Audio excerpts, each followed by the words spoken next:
Hello MSc, तो कैसे हैं आप लोग। आई होप कि सब अच्छे होंगे। आज हम देखेंगे मेटल कार्बोनिल क्लस्टर। ये जो मेटल कार्बोनिल क्लस्टर होता है आपका एमएससी सेकेंड सेमेस्टर और फोर्थ सेमेस्टर में बहुत इंपॉर्टेंट होता है।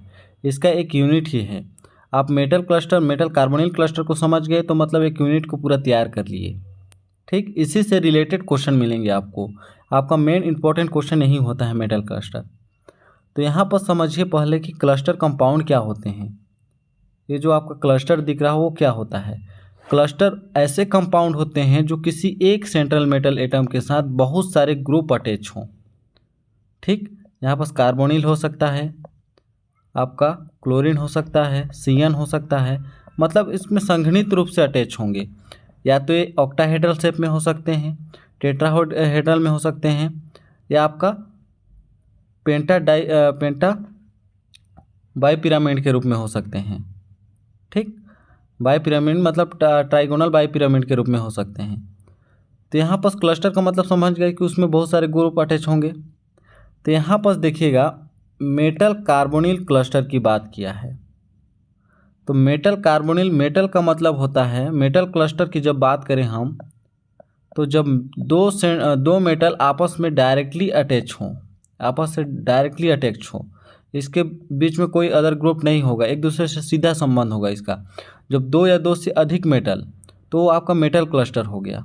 ठीक, जब मेटल के साथ यहाँ पर बोल रहा कार्बोनिल क्लस्टर, तो जब दो मेटल हो गए यहाँ पास, इसके साथ ओनली लिगेंड के रूप में आपका मेटल सेंट्रल मेटल एटम तो मिल गया। अब यहाँ पास क्या मिलेगा आप लिगेंड, क्योंकि आप ऑर्गेनो केमिस्ट्री देख रहे हैं। ठीक, कोऑर्डिनेशन केमिस्ट्री, जिसमें आपको कॉम्प्लेक्स फॉर्म देखने को मिलेगा। तो इसमें कार्बोनिल जो होता है आपका कार्बन मोनोऑक्साइड, वो लिगेंड के रूप में एक्ट करेगा। ओनली कार्बोनिल, कार्बन मोनोऑक्साइड ही, उसके अलावा दूसरा लिगेंड यहाँ पर क्लोरीन, ब्रोमीन, आयोडीन और क्या बोलते हैं सियन, ऐसा कोई ग्रुप देखने को नहीं मिलेंगे आपको। ओनली कार्बोनिल बोलेगा, वही होता है आपका मेटल कार्बोनिल क्लस्टर। इसको हम थ्योरी माध्यम में अभी अच्छे तरीके से पढ़ेंगे, हिंदी माध्यम में भी देखेंगे, आपको A to Z समझ में आ जाएगा। तो चलिए देखते हैं आगे। तो इसको देखने से पहले कंटेंट देख लेते हैं कि कंटेंट क्या क्या होता है। तो सबसे फर्स्ट में देखेंगे डेफिनेशन, दूसरे में कार्बोनिल क्लस्टर होता क्या है। ठीक, type of carbonyl cluster, carbonyl cluster के बहुत सारे टाइप मिलेंगे देखने को, उसमें देखेंगे। तो यहाँ पास बोल रहा है लो न्यूक्लियरिटी कार्बोनिल क्लस्टर, और दूसरा हाई न्यूक्लियरिटी कार्बोनिल क्लस्टर, उसको भी हम देखेंगे, इस टाइप में आते हैं। तो चलिए आगे देखते हैं।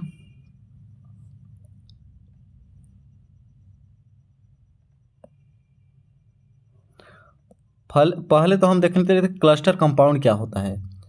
तो there are number of compound in which metal bond are form such type of compound known as the cluster compound. जब मेटल बॉन्ड ऐसे डायरेक्टली एक दूसरे से अटैच होकर एक संघनित श्रृंखला बनाते हैं, मतलब कॉम्प्लेक्स टाइप का स्ट्रक्चर बनाते हैं, तो उसी को हम क्या बोल सकते हैं, क्लस्टर कंपाउंड बोल सकते हैं। यहाँ पर लिगेंड की बात नहीं किया है अभी, बस ओनली मेटल, इसमें कोई सा भी लिगेंड हो सकता है। ठीक, इसके साथ दो क्लोरीन कार्बोनिल हो गया, तो इसके साथ दो क्लोरीन भी हो सकते हैं, ये क्लस्टर कंपाउंड हो गए। ठीक, डेफिनेशन में क्या बोलता है, a metal cluster is a group of two or more metal atom. मैं क्या बताया, जब दो या दो से अधिक metal atom that are directly linked one another by metal, मतलब क्या बोल रहा, जब metal atom, metal cluster is a group होता है, जो दो या दो से अधिक मेटल एटम एक दूसरे से डायरेक्टली लिंक्ड होते हैं, या तो वन या अनदर मेटल से लिंक्ड होते हैं। एक जो मेटल हो गया आपका दूसरे, अनदर मतलब दूसरे मेटल से डायरेक्टली लिंक्ड है, बॉन्ड आर क्लस्टर, तो इस प्रकार में जो बॉन्ड मिलेगा आपको वही आपका क्लस्टर कंपाउंड हो गया। इतना तक समझ में आ गया। ठीक, एक बार इसको पढ़िएगा तो अच्छी तरीके से क्लियर आ जाएगा। क्या बोल रहे हैं एक बार और देख लेते हैं। ए मेटल क्लस्टर क्या होते हैं, इज ए ग्रुप, एक ग्रुप होते हैं of two or more metal atom, जिसमें दो या दो से अधिक metal atom that are directly linked, जो एक दूसरे से डायरेक्टली लिंक्ड होते हैं, one in another metal atom, जो एक मेटल दूसरे मेटल से क्या होता है, डायरेक्टली लिंक्ड होता है, तो उसमें जो बॉन्ड फॉर्म होता है वही आपका क्लस्टर कंपाउंड हो गया। ठीक। इसके बाद यहाँ पर देख लेते हैं क्लस्टर कंपाउंड कितने प्रकार के हो सकते हैं आपके। एक हो गया आपका कार्बोनिल क्लस्टर, दूसरा हो गया आपका हैलाइड क्लस्टर। कार्बोनिल क्लस्टर में आपको ओनली लिगेंड के रूप में कार्बन मोनोऑक्साइड ही देखने को मिलेंगे, और हैलाइड में आपके हैलाइड में कोई सा भी हैलाइड हो सकता है। आपको पता हो गया हैलाइड 17 समूह को तत्व को बोलते हैं, जिसमें आपका फ्लोरीन, क्लोरीन, ब्रोमीन, आयोडीन आते हैं। ठीक, तो जिसमें आपको क्लोरीन, ब्रोमीन लिगेंड के रूप में देखने को मिलेंगे, और ओनली कार्बोनिल जो जिसमें देखने को मिलेगा वो आपका कार्बोनिल क्लस्टर होगा, जो मोस्ट इंपॉर्टेंट होता है MSc second semester, fourth semester के लिए। अब आगे देख लेते हैं कि कार्बोनिल क्लस्टर क्या बोल रहा।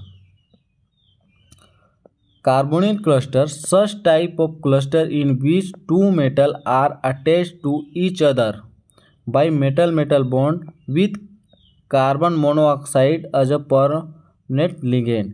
क्या बोल रहा है आसमान, इस टाइप के क्लस्टर जो होता है जिसमें दो मेटल आर डायरेक्टली लिंक होते हैं, अटैच्ड होते हैं, एक दूसरे से जुड़े होते हैं। ईच अदर मतलब एक दूसरे मेटल एटम से जुड़े हो, मेटल बॉन्ड से जुड़े होते हैं। जैसे आपका ये मेटल हो गया, ये मेटल हो गया, एक दूसरे से डायरेक्टली लिंक्ड है। आपको ऐसे भी कंपाउंड देखने को मिलेंगे, आपको ऐसे भी देखने को मिलेंगे। ठीक, एक दूसरे से डायरेक्टली लिंक्ड होंगे वो। तो यह आपका क्या हो गया आपका मेटल क्लस्टर। ठीक, विथ किसके साथ, कार्बन मोनोऑक्साइड, जो आपका लिगेंड के रूप में एक्ट करेगा, जिसके साथ आपको कार्बन मोनोऑक्साइड के लिगेंड भी आपको देखने को मिल सकते हैं क्या, मिलेंगे ही कार्बोनिल क्लस्टर में। अब आगे देख लेते हैं। In this cluster the metal atom are low oxidation state. इस प्रकार के क्लस्टर कंपाउंड में मेटल एटम का जो आपका ऑक्सीडेशन स्टेट होता है वो लो होता है, आपका -1, 0 या +1 हो सकता है। जबकि क्योंकि आपको पता है कार्बोनिल जो होता है आपका न्यूट्रल लिगेंड होता है। न्यूट्रल मतलब होता है जिसके पास कोई चार्ज नहीं होता, 0 होता है। तो इसके पास कोई चार्ज ही नहीं है, तो मेटल को कुछ डोनेट करेगा क्या, नहीं ना। तो इसका ऑक्सीडेशन स्टेट भी 0 होता है, 0 हो सकते हैं मेटल का। जबकि लिगेंड के पास -1 चार्ज होता है आपका हैलाइड क्लस्टर में, ब्रोमीन का भी -1 होता है। तो एक कुछ ना कुछ इलेक्ट्रॉन इसकी वजह से बनेगा ही बनेगा, तो जिससे मेटल का जो ऑक्सीडेशन स्टेट होगा बढ़ जाएगा। ठीक, दूसरा पॉइंट क्या बोलता है, carbonyl cluster are generally form by the last 5 member of first, second and third transition series. जो कार्बोनिल क्लस्टर जो बनाते हैं आपके, उसमें कौन कौन से सेंट्रल मेटल एटम हो सकते हैं आपके, जो आप ट्रांजिशन सीरीज, जो आपके डी ब्लॉक के 3D हो गए, 4D हो गए, 5D श्रेणी जो होता है, उसके पहले के छोड़ के लास्ट के 5 मेंबर क्या बोल रहा, last 5 member of the first, second and third transition series, मतलब 3D series, 4D series, 5D series के लास्ट के जो होते हैं वही आपके कार्बोनिल क्लस्टर कंपाउंड बनाते हैं। अब आगे देखते हैं क्या बोल रहा।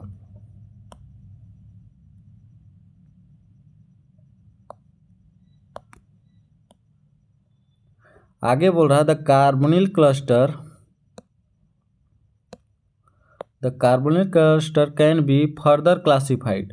जो आपके कार्बोनिल क्लस्टर है उसको फर्दर क्लासिफाइड, आपको पता होगा क्लस्टर को कितने प्रकार से डिफाइन किया, हम 2 प्रकार से क्लासिफाइड किए, कार्बोनिल क्लस्टर हो गया, दूसरा हाइलाइट क्लस्टर हो गया। लेकिन जो कार्बोनिल क्लस्टर हो गया उसको हम फर्दर क्लासिफाइड कर सकते हैं किसमें, लो न्यूक्लियरिटी कार्बोनिल क्लस्टर, ठीक, जिसको LNCC बोल सकते हैं, हाई न्यूक्लियरिटी कार्बोनिल क्लस्टर जिसको HNCC बोल सकते हैं। आगे देखते हैं। अब फर्स्ट में देखेंगे हम लो न्यूक्लियरिटी कार्बोनिल क्लस्टर। तो इसका डेफिनेशन देखते हैं, the carbonyl in which number of metal atom is small size.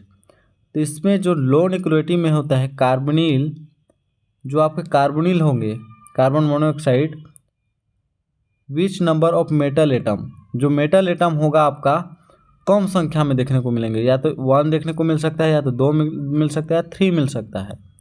ठीक, this are also known as a di tri tetra number of carbonyl cluster. ठीक, ये लो न्यूक्लियोरिटी जो 3 से कम होंगे मेटल एटम तो लो न्यूक्लियोरिटी के अंतर्गत आएंगे। तो इसको भी हम फर्दर क्लासीफाइड कर सकते हैं। फर्स्ट हो गया आपका डाई न्यूक्लियर कार्बोनिल क्लस्टर, एक हो गया आपका डाई न्यूक्लियर कार्बोनिल क्लस्टर, दूसरा हो गया आपका ट्राई न्यूक्लियर कार्बोनिल क्लस्टर, तीसरा हो गया आपका टेट्रा न्यूक्लियर कार्बोनिल क्लस्टर। आपको पता होगा यदि एक ही मेटल एटम है तो ये आपका क्लस्टर कंपाउंड बनाएगा? नहीं बनाएगा। इसमें मेटल मेटल बॉन्ड है ही नहीं, ओनली वन बॉन्ड है। मेटल मेटल बॉन्ड होने के लिए एटलीस्ट 2 तो मेटल चाहिए ना भाई। यहाँ पास एक मेटल हो गया जो एक दूसरे से डायरेक्टली अटैच हैं, तो एक कंपाउंड आपका कार्बोनिल क्लस्टर बना सकता है, लेकिन ये नहीं बना सकता। तो यहाँ पर इसलिए डाई से स्टार्ट किया, डाई, ट्राई और टेट्रा, 3 प्रकार के हो गए। आपके 4 तक अगर मेटल एटम जाते हैं आपके तो आपकी लो न्यूक्लियोरिटी में आते हैं।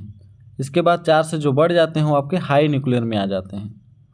तो अगला देख लेते हैं। फर्स्ट में आपका dinuclear carbonyl cluster. Dinuclear carbonyl cluster क्या बोलता है? This carbonyl cluster contain 2 metal atom, जिसमें 2 सेंट्रल मेटल एटम होंगे जो डायरेक्टली अटैच होंगे एक दूसरे से। ठीक, this carbonyl cluster follow 18 electron rule. अब आपको मैं 18 इलेक्ट्रॉन रूल भी बता चुका हूँ कि 18 इलेक्ट्रॉन रूल क्या होता है। आपको कुछ नहीं करना होता है, आपका मेटल का जो आपका वैलेंस इलेक्ट्रॉन होता है उसको काउंट करना होता है, और कार्बोनिल में जो डोनेटिंग इलेक्ट्रॉन की क्षमता होती है उसको काउंट करना होता है। तो जो आपका कार्बोनिल होता है, जो से आपका लिगेंड का जो डोनेटिंग इलेक्ट्रॉन की क्षमता होती है उसको काउंट करना होता है। तो कार्बोनिल हमेशा 2 इलेक्ट्रॉन डोनेट करता है। ठीक, एक कार्बोनिल याद रखिएगा। क्लोरीन 1 करता है, ब्रोमीन 1 करता है, CN 1 करता है, बस कार्बोनिल 2 करता है। और ज़्यादातर एग्जाम्पल आपको देखेंगे कार्बोनिल को ही देखने को मिलेंगे, तो जो 18 इलेक्ट्रॉन रूल को फॉलो करता हो। ठीक, तो यहाँ पर एग्जाम्पल हो गया आपका फर्स्ट एग्जाम्पल Mn2CO10। तो आपका देखिए 18 इलेक्ट्रॉन रूल को फॉलो कर रहा है कि नहीं। यहाँ पर जो होता है Mn का जो एटॉमिक नंबर होता है मैंगनीज का 25 होता है। तो इसके बाहरी कोश में कितने इलेक्ट्रॉन होते हैं? इसका होता है 3d5 4s2 बाहरी कोश का इलेक्ट्रॉन। ठीक, तो ये हो गया आपका 7 इलेक्ट्रॉन, 7 हो गया। मैग्नीज का ओनली 7। अब कार्बोनिल कितने अटैच हैं इसको अलग अलग कर दीजिए, अभी इसको अलग कीजिए। ठीक, पहले इस मेटल का 18 इलेक्ट्रॉन रूल निकालेंगे। तो इस कंपाउंड का जो होता है आपका कार्बोनिल कितने अटैच हैं? आपके 5 कार्बोनिल अटैच हैं। ठीक, तो एक कार्बोनिल कितना इलेक्ट्रॉन डोनेट करता है? 2। तो 5 कितना करेगा आपका? 10 5 × 5, तो ये हो गया 10 इलेक्ट्रॉन। तो 7 + 10 कितना हो गया आपका? 17। ठीक, और इन दोनों के बीच में देखिए इसका भी सेम आएगा आपका, इसका भी 17 आएगा। लेकिन जो मेटल और मेटल के बीच में एक बॉन्ड बना है वो भी तो 1 इलेक्ट्रॉन काउंट करेगा भाई। तो इस मेटल के लिए 1 इलेक्ट्रॉन इसको काउंट कर लीजिए, इसके लिए भी 1 इलेक्ट्रॉन काउंट कीजिए, +1 = 18। यही होता है आपका 18 इलेक्ट्रॉन रूल को फॉलो किया। 18 इलेक्ट्रॉन रूल क्या होता है? जब दोनों की वैलेंस इलेक्ट्रॉन को काउंट करते हैं, मेटल एंड कार्बोनिल की जो डोनेटिंग क्षमता होती है उसको काउंट करने पर हमको 18 मिलना चाहिए कहीं ना कहीं से। ठीक, अभी दूसरा एग्जाम्पल देखेंगे तो समझ में आ जाएगा। फर्स्ट हो गया डाई न्यूक्लियर का। अब देख लेते हैं ट्राई न्यूक्लियर कार्बोनिल क्लस्टर। जो ट्राई न्यूक्लियर कार्बोनिल क्लस्टर होता है, सिंपल सा, this cluster contain 3 metal atom. Try nuclear में 3 सेंट्रल मेटल एटम देखने को मिलेंगे आपको। तो इसका एग्जाम्पल हो सकता है आपका Fe3CO12।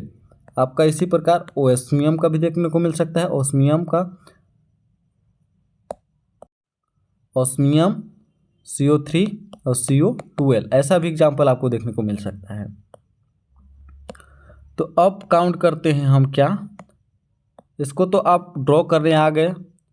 3 जो होता है आपके टर्मिनल फॉर्म में प्रेजेंट हैं, 3 कार्बोनिल इसके टर्मिनल फॉर्म में प्रेजेंट हैं, तीनों फेरिक के, इसके साथ भी 3, इसके साथ भी 3।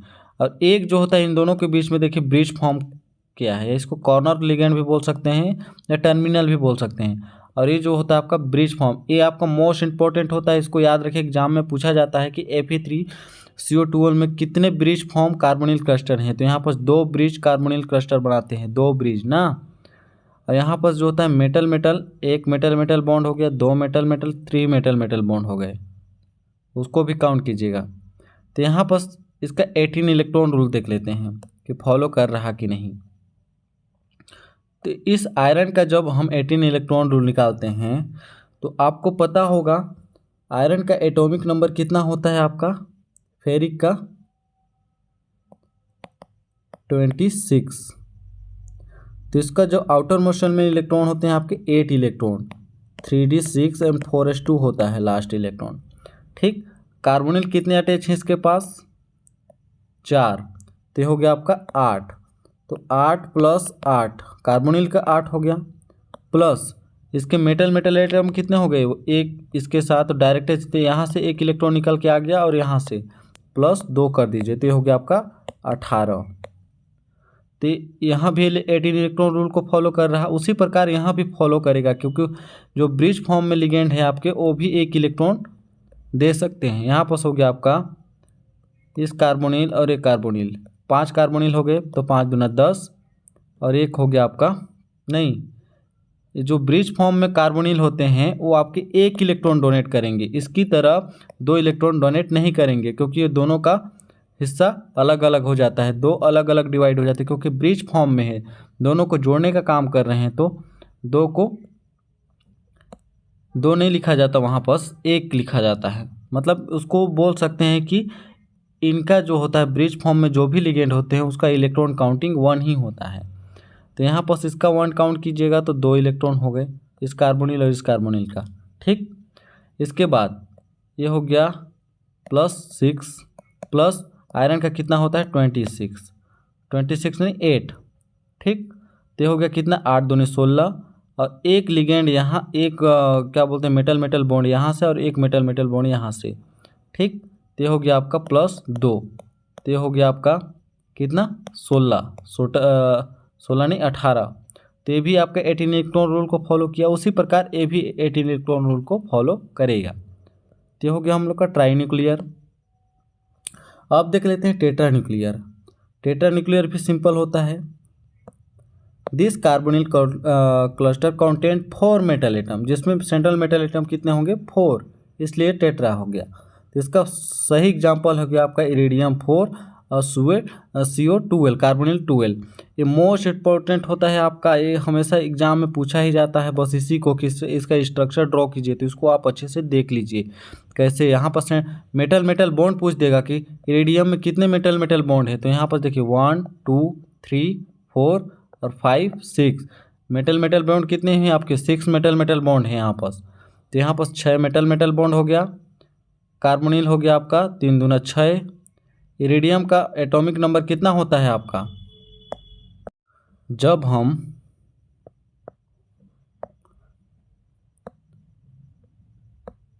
इस इरिडियम के लिए हम 18 इलेक्ट्रॉन रूल निकालते हैं, तो इरिडियम का जो होता है आपका एटॉमिक नंबर 77, जो आपके कोबाल्ट के जस्ट नीचे होता है। कोबाल्ट के जस्ट नहीं, कोबाल्ट का 27 होता है, तो कोबाल्ट के नीचे आपका ये आपका 3D नहीं 4D नहीं 5D श्रेणी का तत्व होता है इरिडियम। ठीक, 5D श्रेणी का, जिसका एटॉमिक नंबर 27 होता है। तो इसके आउटर मोस्ट में कितने इलेक्ट्रॉन होते हैं आपके 9 इलेक्ट्रॉन, 5D7 एंड 6s2। ठीक, तो 7 इलेक्ट्रॉन हो गया आपका क्या,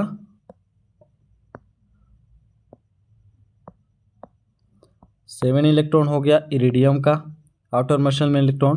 कार्बोनिल कितना डोनेट कर रहा है आपका 3, 3 दूनी 6, तो आपका 6 डोनेट कर रहा कौन, कार्बोनिल। ठीक, इसके बाद मेटल मेटल बॉन्ड कितने हो गए आपके 3, तो ये हो गया आपका 1 मिनट।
देखो, अंग्रेजी सीखने के लिए ना तो कोई महंगा कोर्स करने की जरूरत है और ना कोई डिग्री करनी है यार, बस बातचीत के लिए ही तो सीखनी है। कौन सी तुम्हें कोई अवार्ड विनिंग किताब लिखनी है? देखिए, कुछ सिंपल ट्रिक्स होते हैं। Welcome to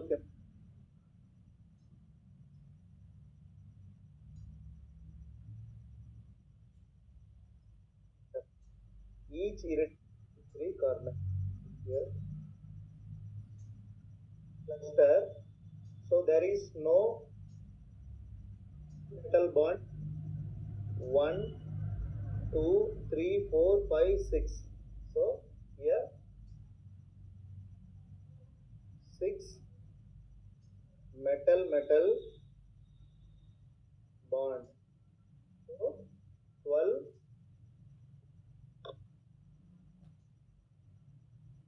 there you will get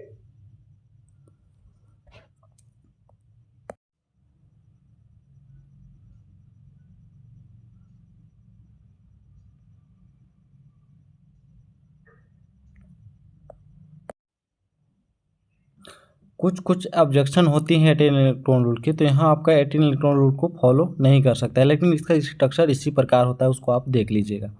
ठीक, अगला देख लेते हैं हम हाई न्यूक्लियरिटी कार्बोनिल क्लस्टर। तो हाई न्यूक्लियरिटी कार्बोनिल क्लस्टर क्या होता है आपका?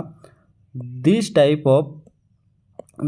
The carbonyl in which number of metal atom is 5 और मोर देन 5 मेटल एटम, जिसमें 5 या 5 से अधिक मेटल एटम देखने को मिल सकते हैं। Which are bonded directly with another metal atom, जो एक दूसरे से डायरेक्टली अटैच होते हैं दूसरे मेटल से, जिसमें 5 या 5 से अधिक, जैसे 4 था तो वो आपका लो न्यूक्लियरिटी में आ रहा था, तो 5 या 5 से अधिक आपके क्या किस में आ जाते हैं? हाई न्यूक्लियरिटी में आ जाते हैं। तो many mixed carbonyl cluster contain carbon atom is also known as carbon monoxide cluster. तो बहुत सारे आपको कार्बोनिल क्लस्टर देखने को मिलेंगे मिक्सिंग टाइप से, जिसमें लिगेंड के रूप में आपका कार्बन मोनोऑक्साइड ही देखने को मिलेगा। तो इसका एग्जांपल देख लेते हैं हम। एक हो गया आपका रेडियम 6 एंड कार्बोनिल जो होता है आपका 16, ये हो गया इसका स्ट्रक्चर। तो इसको आप एक बार देख लीजिएगा अच्छे से।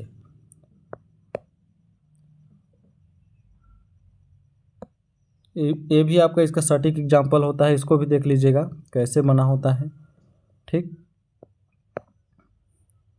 दूसरा एग्जांपल ये भी है आपका हाई न्यूक्लियरिटी वाला कार्बोनिल क्लस्टर का, और ये भी देखने को मिल सकते हैं आपको, जिसमें आपको कार्बन सेंट्रल में आपका कार्बन जो अटैच हो सकते हैं, जैसे कॉम्प्लेक्स, सिंपल ना होकर थोड़ा कॉम्प्लेक्स टाइप से, जिसमें कार्बन, नाइट्रोजन और ऑक्सीजन भी देखने को मिल सकते हैं। तो आई होप आपको अच्छे से क्लियर आया होगा। मिलते हैं नेक्स्ट वीडियो में, तब तक के लिए बहुत बहुत धन्यवाद।